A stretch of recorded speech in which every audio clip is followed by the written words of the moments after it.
جو ویڈیو آج کل وائرل ہے وہ تو بندہ دیکھ لے تو شاید اس کی نیند ہی اڑ جائے کہ جس طریقے سے وہ نوجوان جس کا گلا کٹا اور سب کے سامنے دیکھتے ہی دیکھتے جان سے چلا گیا۔ اچھا، یہ دھاتی ڈورے جو ہیں اس کی وجہ سے کلائیاں کٹتی ہیں، ہاتھ کٹتے ہیں، پیشانیاں کٹتے دیکھی ہیں، تو یہ اتنا خطرناک کام ہے۔ دیکھیں گورنمنٹ کا اپنا کام ہے، وہ بینڈ بھی لگاتے ہیں، وہ چھاپے بھی مارتے ہیں، لیکن ان لوگوں کو سمجھ نہیں آتی کہ یہی ہمارا بیٹا ہوتا، یہ نوجوان جو بیچارہ گیا، ان میں سے ہمارا کوئی بھائی ہوتا، کسی کا شوہر ہوتا، تو یہ پتنگ اڑاتے وقت پہلے تو اس پہ اسراف اور جو شرعی معاملہ ہے وہ تو مفتی صاحب بتائیں گے، لیکن یہ جو دھاتی ڈور ہے یہ اتنی اچھا، یہ دھاتی ڈور بنتی کیوں؟ میں پہلے سمجھتا تھا کیوں بناتے ہیں، میں نے معلوم کیا وہ اس لیے بناتے ہیں کہ اس سے سامنے والے کی پتنگ کٹتی ہے، وہ نارمل دار سے کٹتی نہیں ہے، تو ذرا وہ دھاتی ہوگی، دھاتی سے مراد وہ اس کے اندر وہ جو میٹل ڈالتے ہیں اور وہ اتنی سخت بن جاتی ہے کہ وہ گردن ہی کاٹ دیتی ہے۔ اب اصل میں پتنگ کٹ گئی اور ڈور آپ کی اڑ رہی ہے، اب وہ اڑتے اڑتے روڈ پہ پہنچی، موٹر سائیکل والے کے گلے میں آ گئی، کسی بچے کے ہاتھ میں آ گئی، آنکھیں گئی ہیں لوگوں کی، دیکھیں نا یہ تو گردن پہ ہے، اگر آنکھ پہ آئے تو آنکھ کاٹ دے گی۔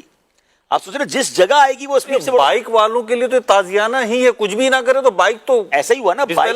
بائک تو بیچارہ سپیڈ میں جا رہا ہے، اس کو اچھا نظر بھی نہیں آتی نا۔ یہ اتنا شدید زیادتی ہے جو یہ کام کرتے ہیں، خدا کا خوف کریں۔ آپ سوچیں کہ یہ حادثہ اگر آپ کے ساتھ ہو تو کیا ہوگا؟ گورنمنٹ کا اپنا کردار ہے کہ اس پر بینڈ لگائے، لیکن محلے والوں، پڑوسیوں، کیونکہ لوگوں کو پتا ہوتا ہے کہ بھئی ہمارے محلے میں پتنگ اڑا رہے ہیں یا ہمارے یہاں، تو لوگ بھی اگر اس کو کنڈیم کرنا شروع کریں، لوگ بھی اس کو روکنا شروع کریں، اور اللہ کرے یہ کاروبار کرنے والے خدا سے توبہ کریں، کہاں جائیں گے؟ آپ سوچیں کہ یہ کیسی جانے جا رہی ہیں۔ پتنگ والے بچوں کو ہم روکتے تو بچے رکتے نہیں ہیں، تو ماں باپ کہتے ہیں کیا کریں جناب، ہم روک نہیں پاتے۔ تو اگر آپ کا ہی بچہ آپ کے گھر کا نقصان کر رہا ہے، آپ کے برتن توڑ رہا ہے، آپ کی چیزیں توڑ رہا ہے، تو آپ یہ کہتے ہیں کیا کریں یار، رکتا نہیں ہے، ادھر تو فوراً روک لیں گے، پھر تو سارے سوئچ ہو جاتے ہیں۔ ہاں، لیکن باہر والے کام دوسروں کو نقصان پہنچا رہا ہے تو ہم سے رکتا نہیں ہے۔ بھائی اگر آپ اپنے گھر کے نقصان کو روکنے کے لیے جس طرح بچے کو روکتے ہیں تو اس طرح کسی اور کی جان سے وہ کھیل رہا ہے۔ اچھا، اسی طرح کا ایک اور زیادتی ہوتی ہے، یہ پتنگ کی اجازت دینا تو اور بات ہے، آج کل چھوٹے بچوں کو موٹر سائیکل دے دیتے ہیں، گاڑی دے دیتے ہیں،